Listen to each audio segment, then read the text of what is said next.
Moshe, Moshe, Moshe, come to me. I am the God of Abraham, the God of Yitzhak, the God of Yaakov.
Shalom, shalom, blessed be the name of God. Blessed be He for honoring me once again, for joining me at my man cave and my synagogue, away from my synagogue. No place like home, right? Yes, your favorite host here, once again, Reb ben-Emmett, yes. The community rabbi appointed by 80 righteous Orthodox souls in Uganda for Bethesda Synagogue. Anyway, I want to just thank you again for joining us. Yeah, another exciting edition in the Torah Watchman show. We're going to journey again with another regular weekly parashat study and analysis. We will be exploring the Torah teachings of the 5 books of Moshe once again. We will be also embellishing it with Talmudic and Midrashic studies from the sages of blessed memory. I hope you enjoy the show. I hope you have some popcorn. I hope you've invited some friends and family. Anyway, God bless you. Let's get started. Our time is short and sweet. All I want to do is bless you the way God has blessed me. Shalom, everyone. With Hanukkah just around the corner, it's actually the 23rd of December of this year, the same week of Christmas. This occurs probably every 2 years, if my memory is correct. And I traditionally do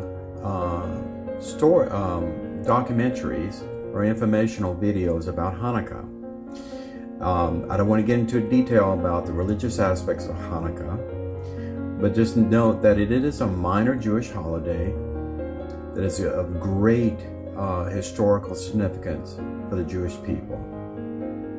But before I get started with my series of Hanukkah videos about the famous Judah of Maccabees and what he did during his time frame, I want to set the stage, and I want to emphasize that understand Hanukkah is Judah Maccabee. To understand Judah Maccabee, who he was, and you have to understand the environment in which he had a commanding position and rise into power and to liberate Judea for the first time in thousands of years, essentially. He liberated Israel briefly. But for you to understand, again, the context, you have to understand the history behind it. The Jewish people, our biggest sword of truth is our historical record. You can validate, quantify these things, folks. It's amazing. But I want to set forth something. There's a lot of confusion about what happened in the Greco-Roman world leading up to the time of Judah Maccabee. Judah Maccabee was around 100 BCE time frame. Right before the Roman Empire invaded Judea. So here we go. You've heard of Alexander the Great. Okay, he was great for many reasons. He was a military genius. He was schooled by some of the greats of like Aristotle. He read the books of Homer. He was schooled by some of the most advanced of academia in his time in the Greek Empire. He was a son of Emperor Philip II. And let's start. So Alexander was born in 356 BCE. Okay, that's before the Common Era. And his father, King Philip II, king or emperor, was a king of Macedonia in northern Greece. He was considered a barbarian in that he was pretty much a secularist, an atheist, did not adhere to the so-called religious superstition of the polytheistic culture of that time that was dominating every aspect of Greek writing and literature. He was, but he again was, King Philip was a military genius as well. Now, what King Philip II developed and invented, the military war machine, Alexander the Great implemented it. So here we go. He created a powerful and formidable army that which forcibly united all the fractious Greek city-states into one empire. So he was responsible for unifying the Greek Empire at that time. To understand what was happening in the world, you had a small Egyptian footprint there. You had the Persian Empire was still there, fairly strong, and the Greeks were beginning to encroach upon their territory. So from an early age, Alexander displayed tremendous military talent. He took the title of a major military general at the age of 18 with his father in the war field. So I introduced how Alexander started out, in academia and school and everything else. He had various hobbies. He's definitely has evidence in the writings of Josephus of antiquity. He definitely prayed to the Greek gods. He definitely offered burnt offerings to these idols and statues and things of that nature. So he believed in the power of these gods.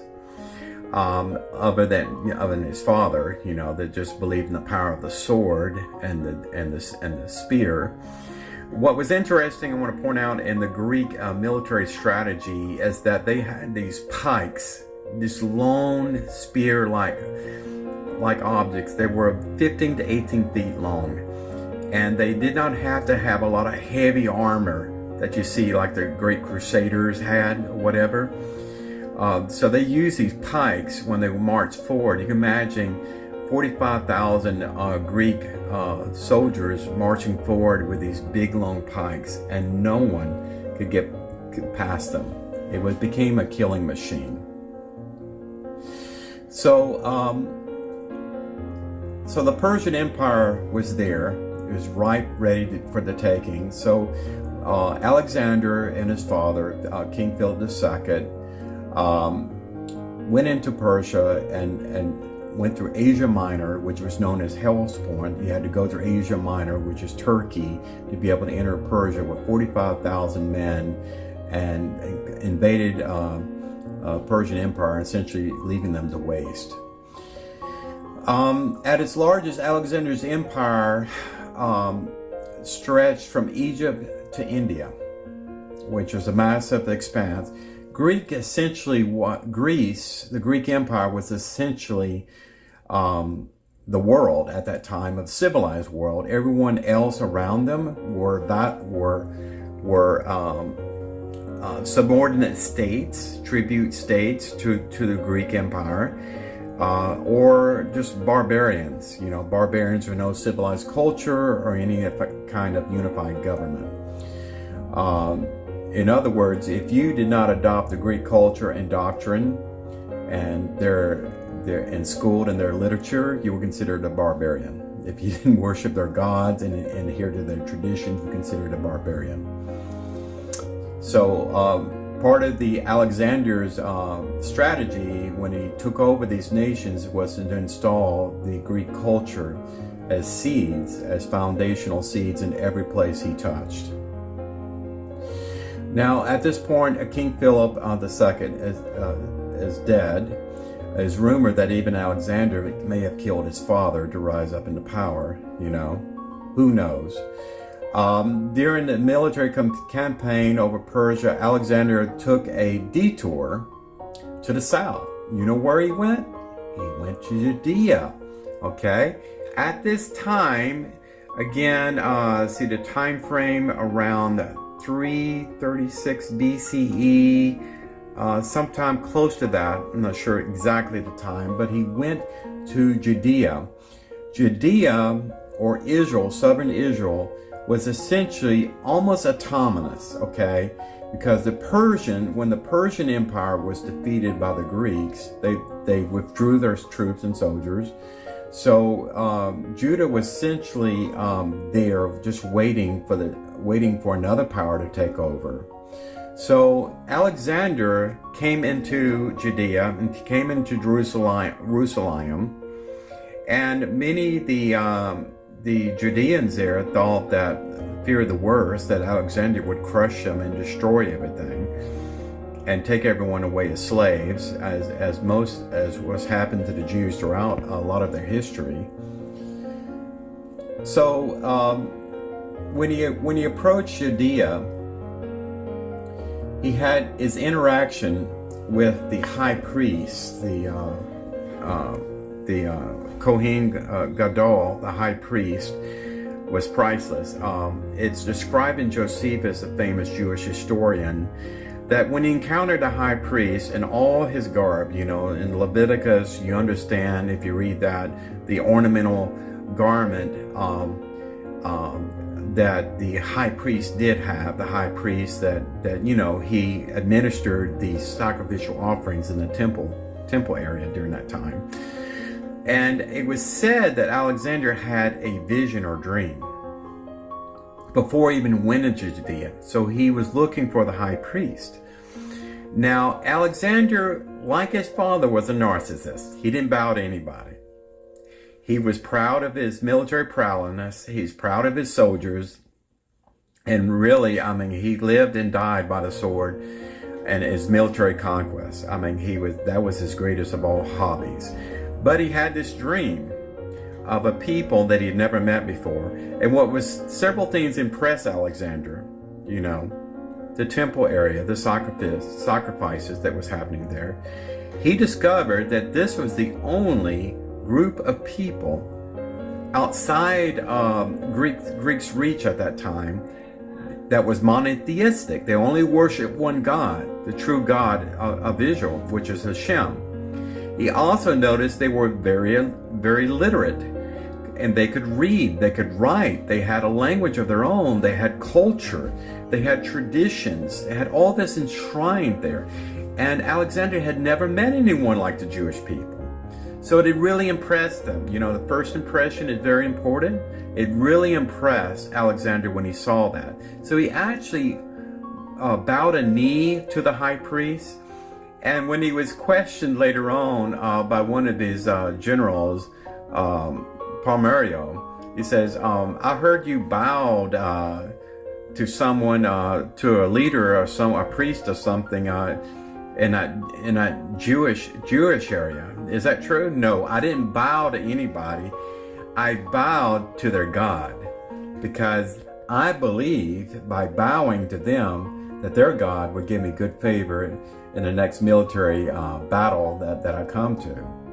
And this is not the first time that a polytheistic king or emperor or leader like that gave the Jewish people the benefit of the doubt for their own skin, because they believed in multiple gods, a multiple tier hierarchical interrelationship of gods and demigods too. In fact, some people said Alexander was born of a virgin and born of Achilles, you know, the god Achilles, you know, the god of war. So Alexander interpreted the vision of the high priest as a good omen, and this became a tradition throughout Jerusalem. So instead of using their swords to conquer, like they did every other nation they came into, every other place of the world, they sheathed their swords. And as a tribute to this benign conquest, per se, as they described it, the sages in the Talmud decreed a minor holiday, the 25th of Tevet, as when Judea was almost conquered and destroyed, but God gave them favor and protected them through the leadership of Alexander the Great. And at that time, when he left Judea and went back to his central command and his battles, throughout the area of that world, they named the firstborn Jewish sons Alexander, because that was recognizing his authority. And that probably began the Hellenist movement in Judea at that time, where Jews began to compromise their value system with the polytheistic culture that was quickly imposing itself upon Judea. So, moving forward here, I would be amiss if I didn't mention another historical thing that occurred during this time. The Septuagint. Yes, we've heard a lot about the Septuagint. What it is, and more importantly, what it's not. The Septuagint, Septuagint, it actually means 70. The Roman numeral 70. And there was a couple of writings, not quite intelligible, but there's multiple other writings about this storyline, so stay with me. So picture this. There with the high priest, Eleazar, sent an urgent message to Egypt. And at this time, King Ptolemy II in Philadelphus was in Egypt. Again, that was a vassal state of the Greek Empire. So, and there were Jews there, there were remnant Jews there. So Eleazar sent a message there, hey, I want you to get 70, not sure, 70, 72, but 70 of your best Jewish scribes there that have knowledge both in Greek and both knowledge in Hebrew, because I want them to transcribe as a tribute for Alexander the Great, for his library that he's building right now, the Alexander Library. I want you to translate, and this never happened before, the books of Moses, the 5 books of Moshe, into Greek, the Koine Greek, which is the language of the day then. Everyone spoke Koine Greek, including Jews. But it's important to emphasize here, these were just the 5 books of Moshe. And the way it was done was problematic, because it says that they separated the Jews in 70 different areas in Egypt, because they wanted them to work in seclusion, because they didn't want them to be distracted, because they had to fast track this whole thing to be able to get it done as quickly as possible. Because this is going to be a showpiece, because Alexander was so impressed with the God of Israel that he wanted their prophetic books in his own language that he could learn from. Again, Alexander was a military genius, but he's also a very scholarly person, a very educated individual. Now, there were large differences in writing styles between scribe and scribe, because they did not intercommunicate per se until the product was finished. There was errors ensued. There's various spelling errors, various interpretation, translation, transliteration differences, and things of that nature. So moving forward here,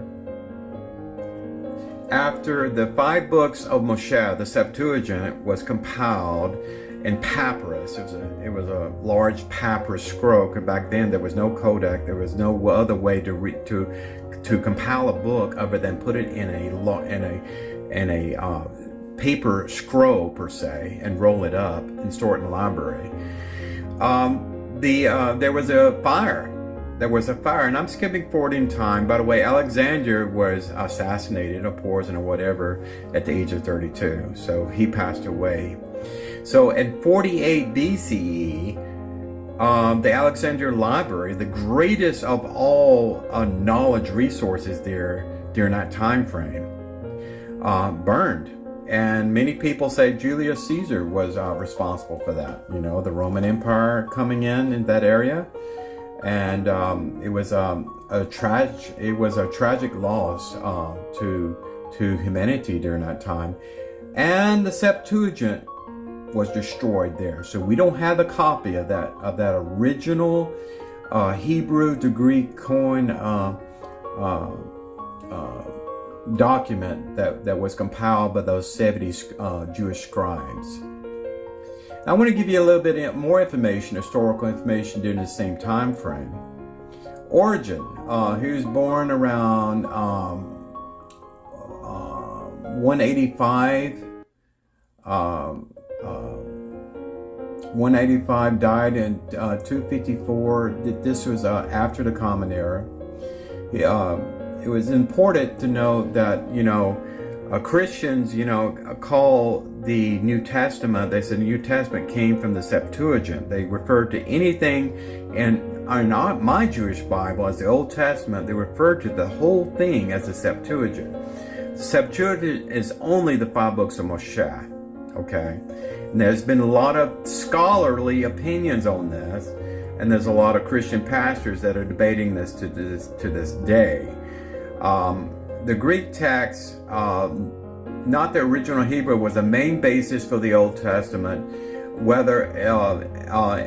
and then it was transformed into Latin, Coptic, Ethiopian, Armenian, Georgian, Slavic, even Arabic translations of the Old Testament was based on the Koine Greek.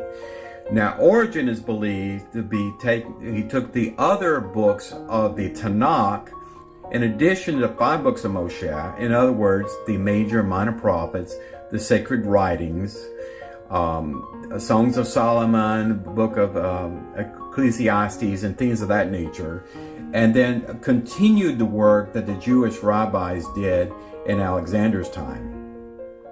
So they translated all of that in the Koine Greek as well. If you don't believe me, read what Professor Calvin Rotzel said.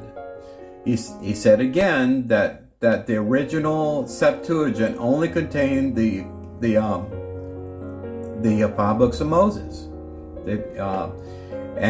which was the Greek version of the Torah. The original version was lost, so anything else that was after the Alexander fire occurred, there were copies made, so those copies became copies and copies and copies, and multiple manuscripts and versions ensued from that. If that's not enough information, I don't know what is. So we have here, in wrapping this up, who was Alexander Great? He was good to the Jewish people. He allowed them to live briefly, unhindered, unmolested by the warring powers of that time. Septuagint is a very large historical accomplishment. First time Hebrew was ever translated into a foreign language. Remember, Hebrew is considered the sacred language of God, and the scribes essentially were forced to do this, okay? No one in their right mind who's observant Jewish would want to translate a sacred writing such as Hebrew or Aramaic into a polytheistic heathen language like Greek. But that's exactly what happened, in the time of Alexander the Great and leading up to the great Judah Maccabee about 112 or so BCE. So again, thank you for listening to this. I know this is a documentary, but it's important to understand history. I learned a few new things here. I thought it was actually Alexander the Great that directed the writing, but of the Septuagint, the translation, but it was Ptolemy, the Egyptian administrator of Egypt. that received a request from the high priest Eleazar to begin writing. Again, it was a payback for not destroying Judah like Alexander destroyed the rest of the world during that time for the interests of the Greeks. Take care. Shalom Aleichem.